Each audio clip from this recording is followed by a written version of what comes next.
Alrighty, let's start. Hello, everybody. Hi, good to see everyone. Thank you very much for joining me today at this little webinar, little life lesson. And thank you for every student and parent that is going to watch us in the recording. I appreciate this, and it really matters. So it matters for your child. It matters for me to share all those tips and tricks that that we've created over the years of teaching students how to pass tests and how to learn math, that it makes sense. Now let's start. 1 second. Alrighty. And so let me start our presentation. 3 keys to SAT success. This is what we're going to talk about today. We're going to talk about how to boost your child's SAT score and what can we do to help your children. Now, before we start, let me introduce myself. My name is Daria Sinrad, and I am a certified math teacher with over 5 years of experience in a classroom. I've been teaching in middle school. I've been teaching in high school. Currently, I am a founder and a main tutor at our Grow Math Mindset SAT Prep tutoring company. My personal expertise in tutoring SAT has started since 2020. My current SAT math score is 770 out of 800. I could have done better. It's 97th percentile. I'm hoping the next score is going to be even better. My average score growth for students in a class of 2021 was at least 135 to 250% compared to the state average state of Nevada. So my class outperformed in growth in their math scores the state. The average SAT boost for me as a tutor for my 2D for my students would be from 80 to 160 points in math score. Now, of course, I am a one-on-one SAT and ACT tutor in our company, and I am creator and course trainer for our SAT math intensive course. Now let's talk about the very important thing, SAT scores 2022. Do we even care about it? Do we even need it? And why do we want to boost our children's SAT score if we can do this? The short answer is yes, we do. Now, this is not me being shallow or not doing enough research. Here's the hard data that we should know. Currently, the scores of both SAT and ACT are slightly going up. Now, this could be interpreted as a reaction to the very interesting phenomena that happened during the pandemic. Many colleges, about 50% of the colleges, are taking SAT or ACT scores as optional. Some colleges don't even require them at all. Now, that's okay. That's a really good practice, quite honestly, because those standardized test scores are designed to help out children who do not have opportunities for example, some other brilliant ways to stand out in the college application. Now, what it results in is that the SAT scores and ACT scores are used in a college application only when they're beneficial for the person applying to them. So, for example, if I have a very average, let's say 600 score in my SAT math, I will probably not use it to apply to the top 10 schools of the country, simply because they will not help me stand out among all the other thousands of applicants compared to, for example, maybe my GPA. Now, does that mean that we have to throw out SAT altogether? Well, not yet, not this year, and not next year for sure. Here is what we know about the scores is that currently, although not all colleges take them as mandatory, but for most of merit-based scholarships, you do need very high scores.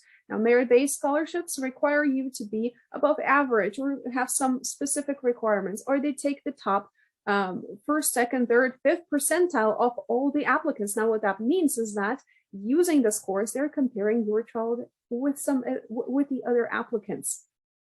And this is where SAT really shines bright.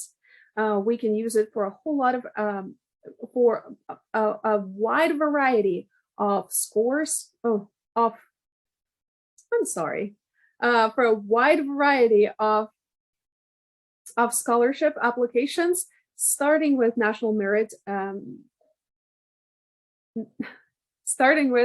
national merit and SQT, and using that to apply for the rest of the application. So not specifically the score on PSAT that is what matters, but using that score and the fact that you got the national merit scholarship, that allows you to get the other scholarships as well, up to the full ride. That's what my students have done last year, the years before, and the way before pandemic too. And that's what we recommend to use, at least for this year and next year.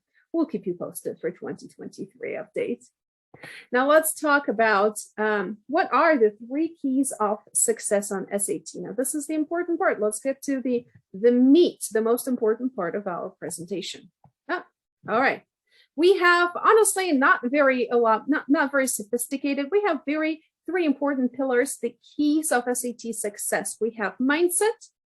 Another important one is content proficiency, and the third one, not the least important, is test strategy. Now, what do we define at Grow Math Mindset as SAT success? It's very important to know it's the best possible score that your child can get at their level of knowledge. Now, here's what that means. We can improve the level of content proficiency or knowledge or skills, specifically math skills, in the test. That's one thing we can. That's one way we can improve SAT score. The other way we can improve dramatically SAT score is using the test strategy. This includes all the test tips, hacks, and tricks that you can possibly use to produce a better score with the same amount of content proficiency. So without learning anything new math-wise. And finally, and it's like actually the first thing we're going to talk about, is the mindset.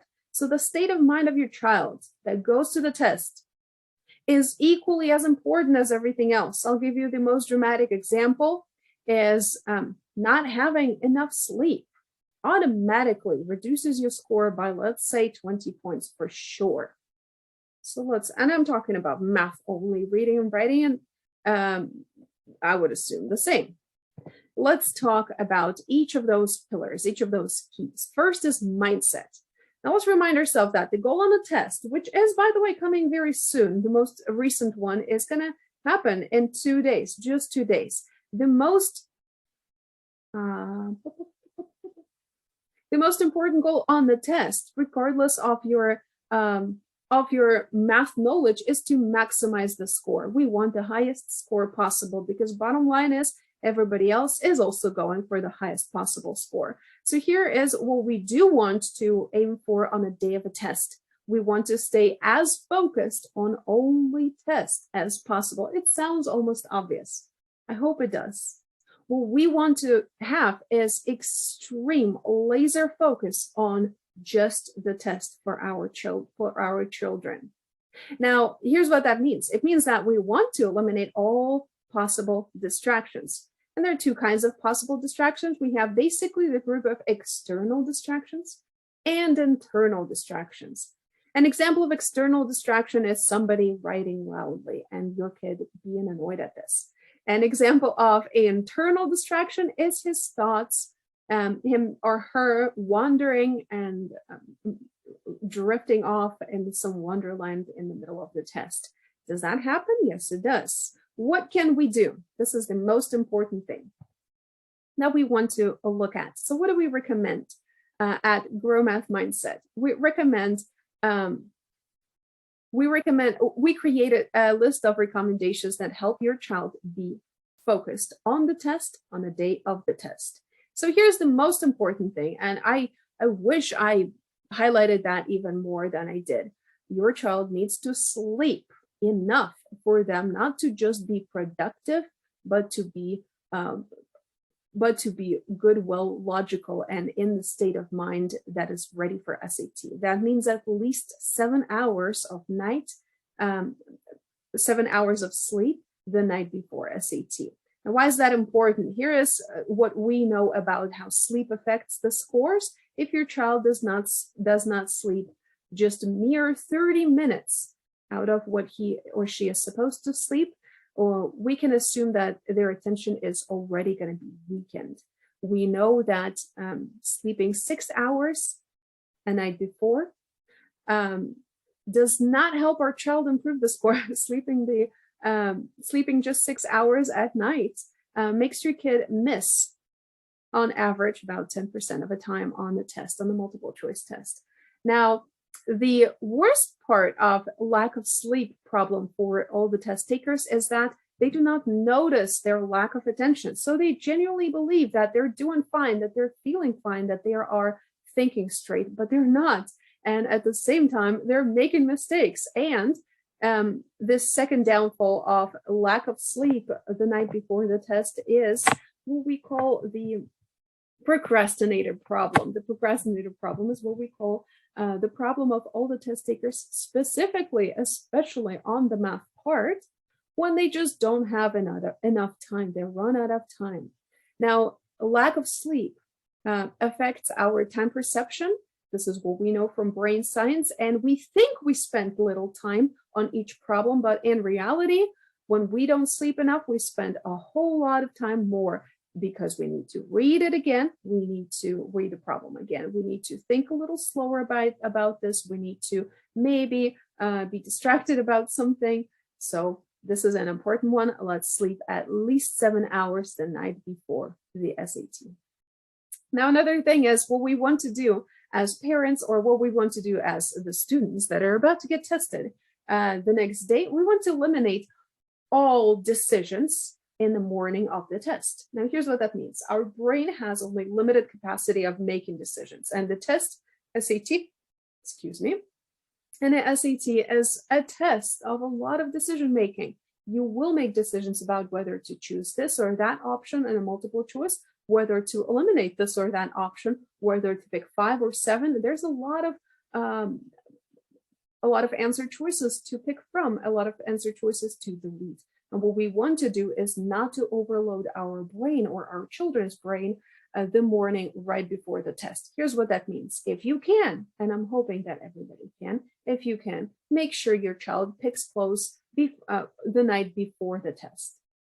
So just prepare their wardrobe, prepare what they're going to wear, up to choice of socks that they will need to make the night before the test. Same with the backpack. Pack the backpack. Make sure you have that admission ticket printed the night before the test. Definitely do not procrastinate and postpone it to the morning of the test, because more decisions for your child to make means fewer decisions that they have in their capacity to make on the test. Another big thing is, because our children are already driving or maybe not driving themselves to school, is to figure out who is going to drive them to the test center. Preferably, it would be a parent. Again, just not to load their brain to do absolutely anything before the test. We want to unload it to its bare minimum. How well does it help? I can tell you from my experience, we suggest this to every hour student, and it does seem to help them. At least they feel a lot better about the test at the end of it. Now, next thing is, we recommend for parents and for students too, please do not plan anything for your child to do the day and specifically after the test. We do not want to worry them, and we do not want to have them anticipate anything after the test, because guess what? If they are thinking about the bouncy house, the music festival, the movies they're going to go to with their friends, that's what they're going to think about on the test. And we want them to focus only on the questions on the SAT. Now, here's another recommendation we have for our students is the day before the test. We do recommend not consuming any coffee or heavy foods. Those are individual for each person, so watch out for your child's heavy foods the day before test. Most certainly, if your child is lactose intolerant, please do not take them for a pizza the night before, at least not for cheesy one. If your child is not doing very well with meat, like most of us, it's an energy consuming food to consume, to eat, please do not take them for heavy burgers and stuff like that and steaks right the night before the test. What's going to happen is all the energy is going to be drained to their digestive system and from their body, and they're going to be drained the morning when they wake up. They're just not going to have enough energy to put to their brains to test their brains. Same with coffee. Now, everybody is different. Some people do not let their children drink coffee at all. Some people are fine with this at this age, at the age when they are taking SAT. However, what we do recommend is to be a little coffee free, at least starting at 2 p.m. the day before the test. Here's why: because it affects the sleep the night before the test. And again, we want our children to sleep a lot. We want them to sleep as much as they need right before the test.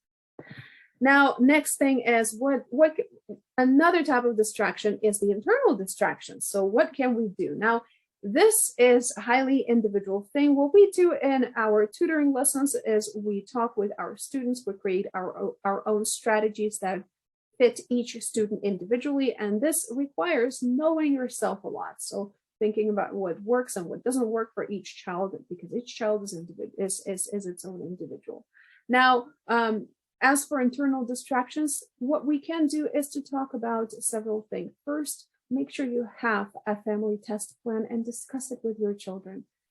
For example, what we know about the test is that there is at least 6, if not more, it depends on the test, different testing opportunities every single year. It's not only one state mandated test date that you have, probably in March or in December, depending on your school, but also there is, you can apply for SAT test individually without your school at any possible test location that you prefer. Maybe there is a different one at a different school. It doesn't matter. You can do this yourself at your SAT student portal. Now,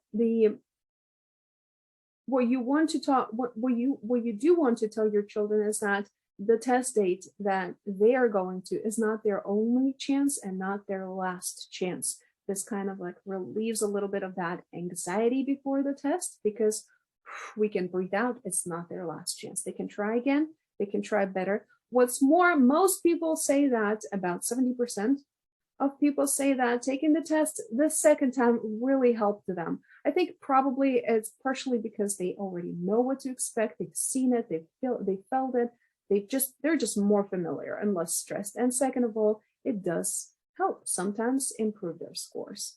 Now, a second thing that can dramatically change your scores on the test is something that happened right before. Now we live in a pandemic right now.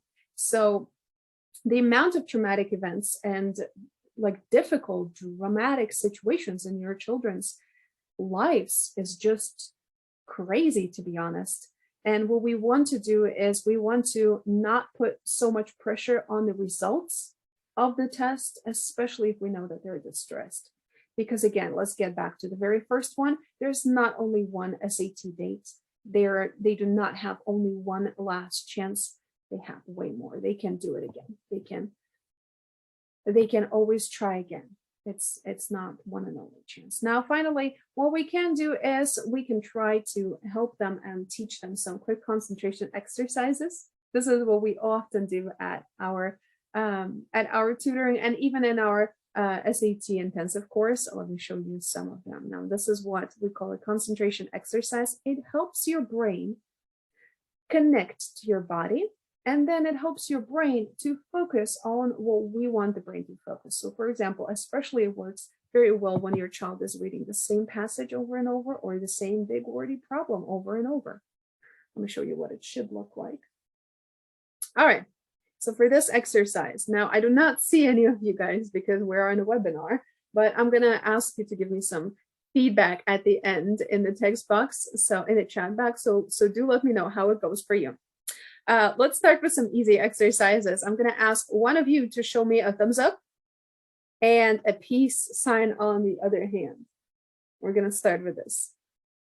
Now, I'm going to ask you to switch when I say switch, and we're going to switch it on every second turn and on every second turn. Yeah.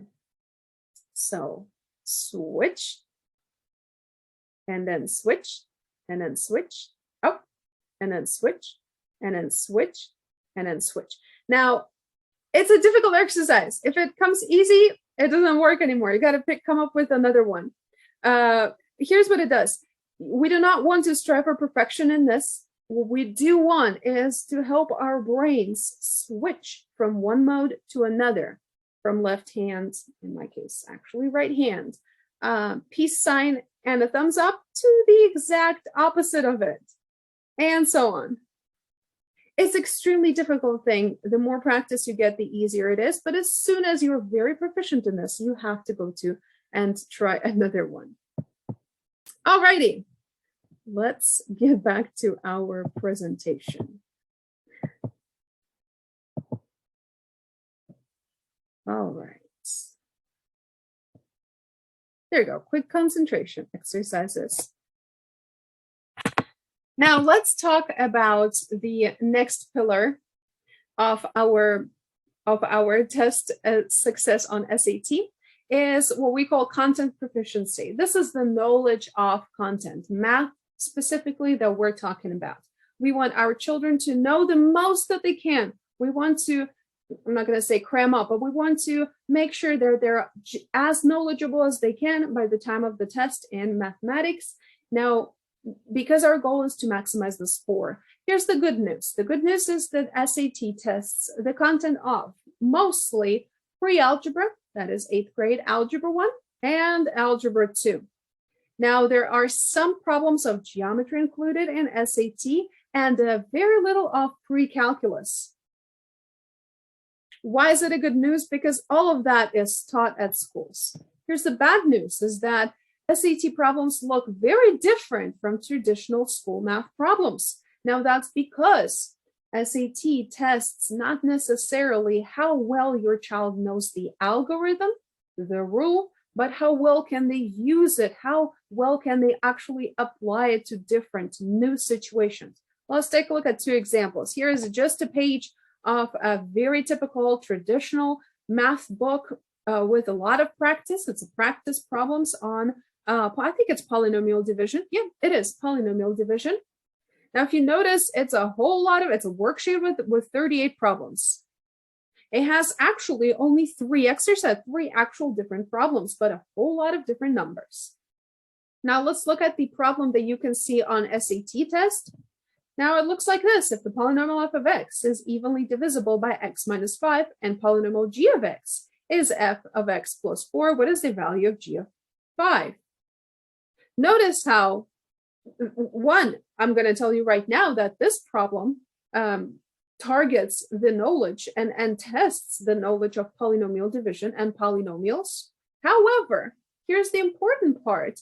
The practice in the traditional worksheets and the traditional workbooks does not help us solve the problem at the on SAT unless we actually understand what is happening when we solve that problem. I'm going to tell you right now, knowing how to solve the problem on SAT does tell you that you can divide polynomials, but doing 38 worth of problems, 38 exercises of all that does not necessarily tell that your child can do it. Let's see why. Let's see what can we do as parents or as students during the study. Now, this is the 2 important part. There are 2 things that we can do. One of them is while you're studying for SATs, and the other one is on the actual test.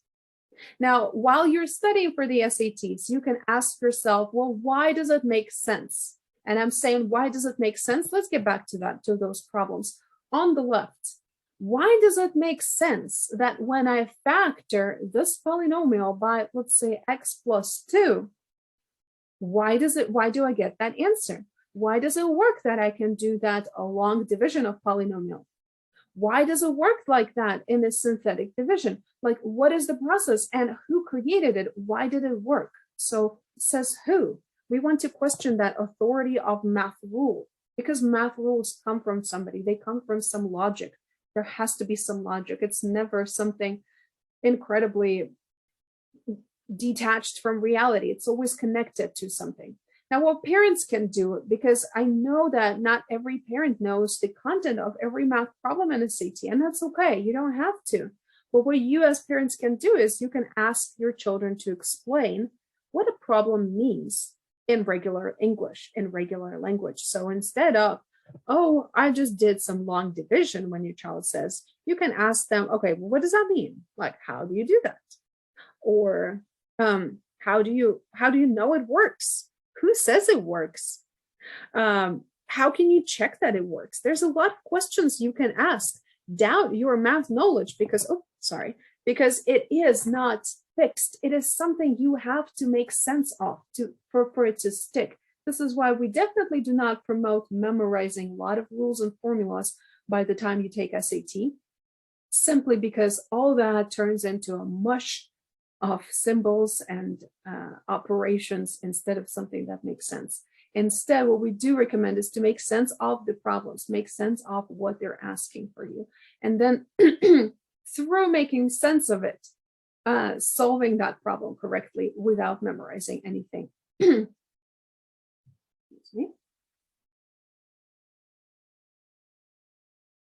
me. Now, is this it? Not really. On the test itself, we can do something also. We can read a difficult problem, the problem that a student wants to give up. And this is something for you as parents, I would recommend you to tell them to do. When they see a problem that is way too difficult and they do want to give up, tell them to ask yourself, so what does it mean? Or like, so how can I translate it again to English? Let's see it in let's see it in action. Here is a problem. The same problem I showed you before. If the polynomial f of x is evenly divisible by x minus 5 and the polynomial g of x equals f of x plus 4, what is the value of g of 5? And the 4 options. Now let's ask ourselves, what does the problem mean? I kind of wrote down the typical train of thought that our students go through, and this is what I know what they're saying. Now they're asked to find g of 5. That's the very first sentence in there. To what we as tutors usually ask, do I know g of 5? Well, no. What do I know?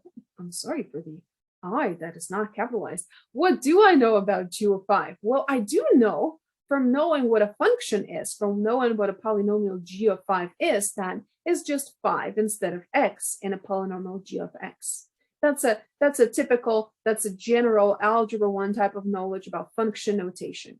What do I know about g of x? Well, we actually have a really interesting piece of information about it, and that is that g of x is f of x plus 4. Now, what do I know about f of x? Again, it's like we're kind of like unraveling every little piece of that problem backwards, starting with the question. That's a very important part of it. Now, we know that f of x is evenly divisible by x minus 5. Now, I don't know exactly what every child sees in their brain, thinks about in their brain when they see a sentence, polynomial f of x is evenly divisible by x minus 5. There are generally two possible ways to look at it. One of them would be to see that, well, if it's evenly divisible by x minus 5, then it becomes a factor. I can put it as a parenthesis, as one of the roots of the f of x. Now, what that tells us, what does that mean? Is that when x is 5, then that whole f of x is going to be a 0 because 5 minus 5 is a 0. And then that group 5 minus 5, 0 multiplied by the rest of a polynomial is going to be 0 also. Now that's exactly the kind of thinking that we want from there. Notice how no long division of polynomials was included in here. However, this problem tests how well your child knows what evenly divisible by a root by x minus 5 would be. And it gives you that connection, that long connection all the way through to how to find g of 5 in this problem. All right, here are some more, nope, excuse me, lying to you. Now, this is all about content proficiency. We want our children to be flexible in their problems. We definitely do not want them to study the left side of this picture, to study a whole bunch of the same problems and then not being able to solve the same type of problem, if not easier ones, but just that look a little bit different, a little bit more difficult. Now, next thing is what we have as the third key, what we call it a test strategy. Now, having a test strategy is probably, I'm not going to say the most important thing, but equally as important as having the right state of mind and knowing your content, knowing your math on SAT.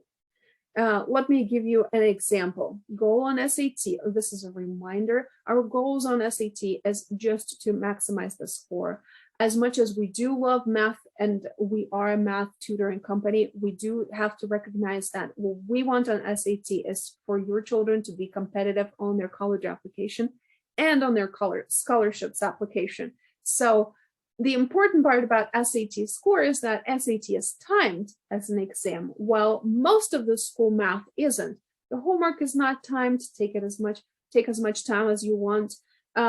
The classroom tests are usually not timed and kind of negotiable, especially if your child is just doing math at its own speed, and that's completely fine.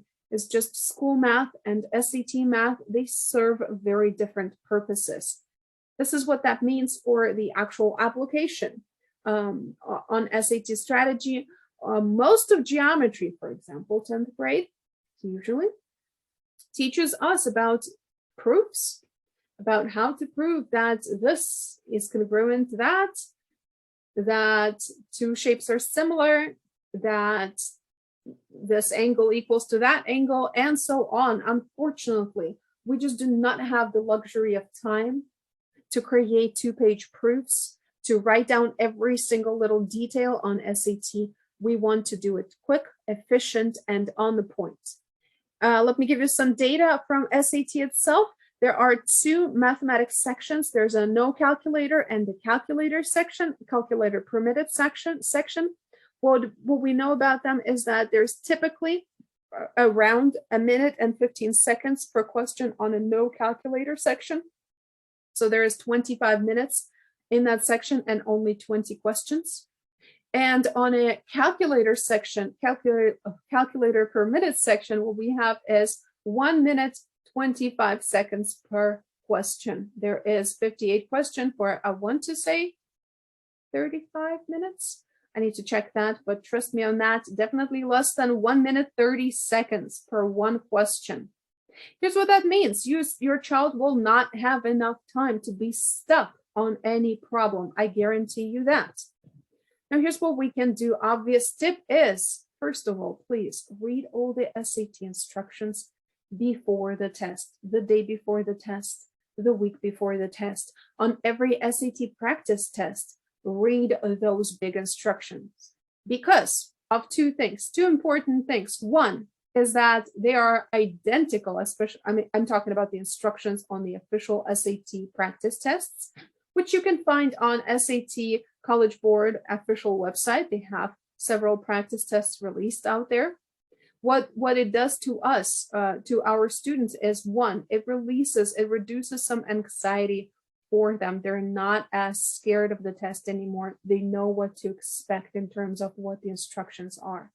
That's first of all. And finally, and second of all, it saves them those precious 3 minutes. If off the 25 minute on the no calculator test, your child spends 5 minutes reading and rereading the instructions that they do not need to read again, they're going to waste those 5 minutes. That's tip number 2. It's obvious. I hope it is. Next thing, what can you do? What we suggest, and this is what we develop at Grow Math Mindset Tutoring, we use our students' strengths first. Now, what that means is your child needs to know what they are strongest at. Now, I said strongest. I did not mean necessarily strong. I mean, compared to all the other areas of math, what is it that they do better? That could be a specific type of question. That could be a specific topic, like a topic of mathematics, or that could be a specific strategy. Let's look at 2 examples. Here's Maddie. Say hi to Maddie.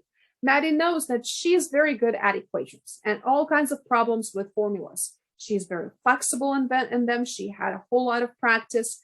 And what we're going to suggest to her is that she does a one-page approach. Here's what one-page approach means. She looks through every problem on one page, on the first page. She marks the problems with equations in them first, and she solves them right away. That's her first job to do. Then, instead of going for the rest of the problems on that page, she turns to page 2 and does exactly the same. Looks over all the problems, picks only the problems with the formulas, and solves those problems. And so on for all the pages of the section that she's working on. Only after that, we want her to start with the rest of the questions. Now, here's why. Here's the reason behind why we want her to do that. The most common problem that students have on SAT is that they just run out of time on a math section. We don't want Maddie to run out of time on the problems that she could have solved easily, because they're the fastest to solve, because they're the easiest for her to solve. They kind of make her feel a little better. And if she solves them first, she is not going to lose those points for sure. We would rather have Maddie not finish the most difficult problems that maybe she would struggle and she would have been stuck if she looked from them from the very top, as the very first problem. So this is our recommendation. Now we have another strategy, and here is Daniel. Hi, Daniel. Now Daniel knows that he does very well in eliminating wrong options in a multiple choice problems.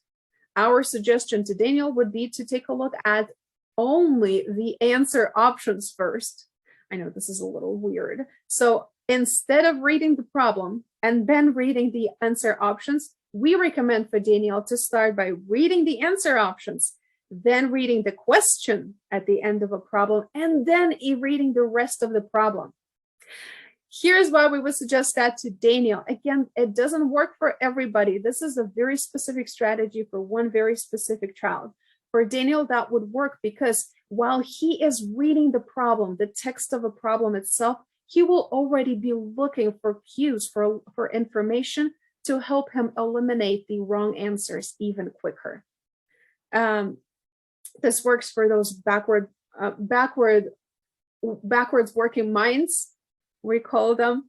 And it's a really fast strategy. Now notice I didn't say that Daniel is better at, I don't know, geometry problem or statistics problem. It doesn't matter. He is just very good at eliminating at least two options. And in almost every single problem, you can eliminate two answer options immediately. All right, and here's some more tips. We do recommend to circle every single question of all the high school and middle school mathematics courses that our students take. This is the best skill that teachers taught them. It's to circle the question. The most common mistakes, and the most of the wasted time on the test is in the wrong answer, as in the answer to some question, but it was not the question that the test asked in that problem. We want students to specifically always know this is exactly what we're answering, and know this for sure and answer that question and check that. This is there always is one option in every single multiple choice problem in the SAT that tricks you into answering incorrectly by still answering the correct question. You do have correct information, but it's not the question that they asked. And finally, what we do recommend is to read the question first. That works for almost every single student. Now, there are some exceptions for whom it doesn't work, but here's how, from the neuroscience standpoint, here's how it works. When a student reads the question first and then reads the information about the question that is at the top of the text of the problem, the student then understands this is why I'm reading the problem. And in the brain, the information pieces connect with each other way better than if they just start reading some lines of text about some situation, especially if it's a word problem. And only after they've read all that unnecessary or maybe necessary information, they're reading that final question. So how many miles did Joanne run in this marathon or something like that. So that's the two tips. That's two more tips we recommend for most of the students. Whew, I think I want to say that we're done. Oh, here is an example. Oh, this is the best thing. The example of why reading the questions first is probably a really good idea, especially in the problems where there are two questions for the same data. We call them double questions. We recommend to first look at the questions themselves. This is a snippet from the official SAT practice test. Let's look at the question 22 and 23 at the bottom. Which of the following best approximates the average rate of change in the annual budget for agriculture or natural resources in Kansas from 2008 to 2010? That's one of the questions. All right, so we need to find the average rate of change. Okay, now of the following, which of the program's ratio of its 2007 budget to its 2010 budget is closest to human resources program's ratio in its 2007 budget to its 2010 budget? Now again, look at this. Now we know what information we're looking for. Now I can get all the way up to the table about annual budgets for different programs in Kansas 2007 to 2010. All right. Now here is what I want to offer to you. If you are interested in any links to our to the research, to the articles that we used in this webinar, we talked a little bit about brain science, about sleep, about test scores, about the change in test scores. Message me in the Facebook Messenger, and I will send you all the links we used in this research. I would love to share. I love to discuss this with you. If you want to conduct your own even further research, go for it. Now, this is the best part. What we have right now is a special offer just for this webinar's students and teachers. We're offering at Grow Math Mindset Tutors our introductory lesson with our expert tutor, not for $50. We have a fixed price for just the first lesson. It's already a very special price, $50, less than most of the tutoring agency and less than the typical tutoring. But just for the first one lesson, we offer you a $10 price with the coupon code 3keys at the checkout. I'm going to send the link in the chat and the event information so that you use that that offer. This is like amazing offer. I can't believe we agreed on this, but you know, we're still doing that. The offer is valid until Sunday, which is going to be December 5th. And make sure to use that coupon code 3keys. It gives you a dramatic 80% discount from the $50 introductory lesson with our expert tutors. What we're going to do on that lesson is we're going to discuss all the first steps to start with. We're going to create the plan with our students. We're going to make sure that we dive right in the solving of the problems. We make sure that we go that in the process of solving the problems, we go for only the high margin ones. We go for the problems that are the easiest to tackle, that are the fastest to improve your score on, and that improve your score the most dramatically. So that's what we do in our first lesson. I'm going to, just one more time, I'm going to send the link in the chat and in the event information. If you do have any questions and if you need some support in this, make sure to text me. I would love to be helpful and guide you through. I just don't want you to lose this discount. This is kind of like giving you a piece of our heart. And for the free downloads that we offered, thank you very much for being here with us. I appreciate you for attending this. I appreciate everybody for just watching this in the recording. Here is the link to your free download. It's a bit.ly 3xko6g6. It's just a link to our Google Drive where we hold our two most popular free downloads. One of them is the top 5 SAT prep mistakes. So what are the 5 mistakes you can make? We don't want you to make those mistakes. So definitely read that in detail. Make sure you don't make those mistakes because they're so common, everybody does them. Everybody makes them. And the second one is the checklist we created for 1 week before SAT. So if you are anxious that you forgot something, to prepare something, to get ready for something, go ahead and just follow the checklist. It's super easy to use. We recommend to just print it, but if you use it digitally, that's just as fine. It tells you what to do on the day of a test, 1 day before the test, 2 days before the test, and a week before the test. Super helpful tips. And we're just giving them for you for free as soon as you sign up for our 15-minute consultation, and just share, just take a look at them. They're really cool. So yeah, this is it for me. Thank you very much. I'm gonna stay here for some answering some questions. I've seen in the chat that we have a few questions that you asked about some specific problems. You want to go over them. I appreciate that you waited for long enough.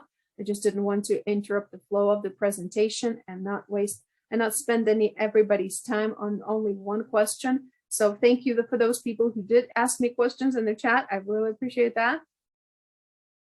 And yeah, go ahead. Oh, and now let me put the links to our special deal for our consultation and for our first introductory lesson in the chat below.